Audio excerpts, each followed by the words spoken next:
Olá, meu nome é Luca Filizola e hoje vou falar um pouco sobre Insertion Sort. Os tópicos abordados serão a introdução, problema, aplicações, solução, código-fonte e referências. Começando pela introdução. O problema de ordenação envolve organizar uma sequência de números, conhecidos como chaves, que frequentemente estão associados a outros dados, chamados de dados satélites. Juntos, uma chave e seus dados satélites formam um registro. Por exemplo, em uma planilha com registro de alunos, as chaves podem ser idades, média de notas ou número de cursos concluídos. E esses registros serão reorganizados conforme a chave seleciona para a ordenação.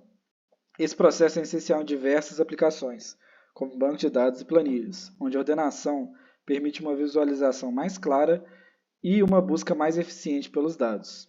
Um algoritmo eficiente para ordenar um pequeno número de dados é o Insertion Sort.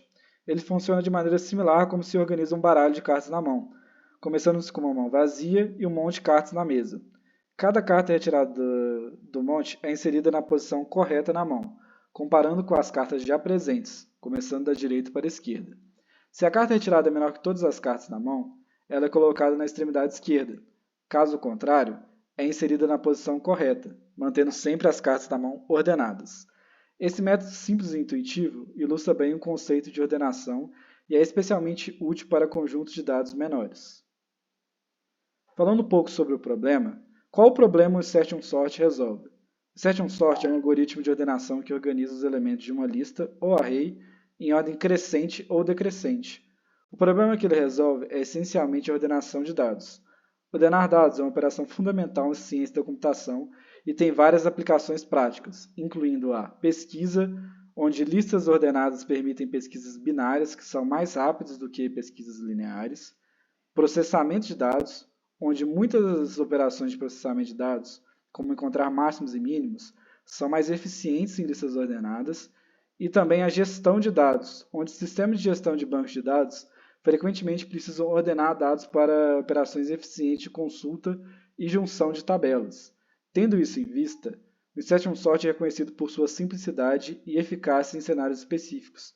Ele oferece uma abordagem única para resolver o desafio da ordenação, destacando-se em determinadas situações pela sua capacidade de lidar com um conjunto de dados de maneira eficiente.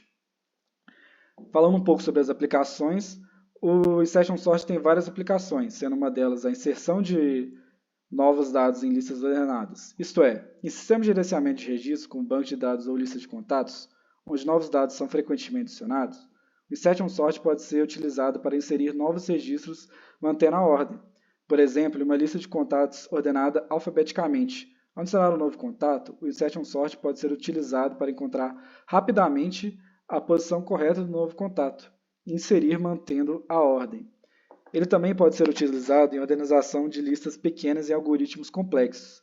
Em algoritmos mais complexos, como Quicksort e Mergesort, quando os subarrays se tornam muito pequenos, usar o Insertion Sort para ordenar esses pequenos subarrays pode ser mais eficiente, devido à sua simplicidade e baixo overhead. Portanto, o Insertion Sort é frequentemente usado como um complemento a esses algoritmos mais eficientes para pequenos tamanhos de entrada. E também ele pode ser usado para organização de dados em tempo real.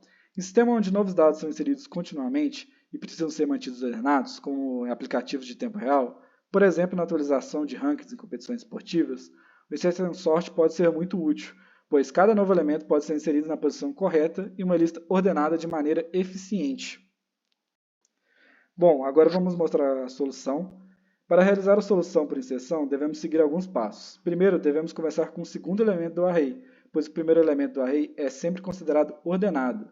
Em segundo, devemos comparar o segundo elemento com o primeiro elemento e verificar se o segundo elemento é menor. Se for, devemos trocá-lo.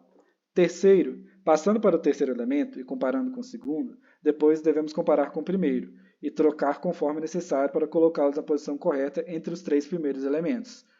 Quarto, devemos continuar esse processo comparando cada elemento com os anteriores e trocando conforme necessário para colocá-los na posição correta entre os elementos ordenados. E por último, devemos repetir esse passo até que todo o array esteja completamente ordenado. Falando um pouco sobre o código-fonte, aqui podemos ver um exemplo do código feito em Java.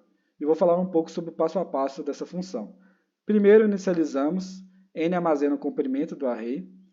Depois, no laço for, o laço for vai começar de i igual a 1, pois lembrando que devemos começar do segundo elemento, pois vamos assumir que o primeiro elemento, no caso a posição 0, já está ordenada. E depois a gente vai considerar que a chave ela vai armazenar sempre o valor atual do elemento, que vai ser inserido na sublista ordenada. O índice de comparação J é inicializado como i-1, ou seja, o índice de elemento anterior à chave. O laço while vai mover elementos da sublista ordenadas que são maiores que a chave para uma posição à frente, criando espaço para inserir a chave na posição correta. Essas foram as fontes utilizadas e obrigado pela sua atenção.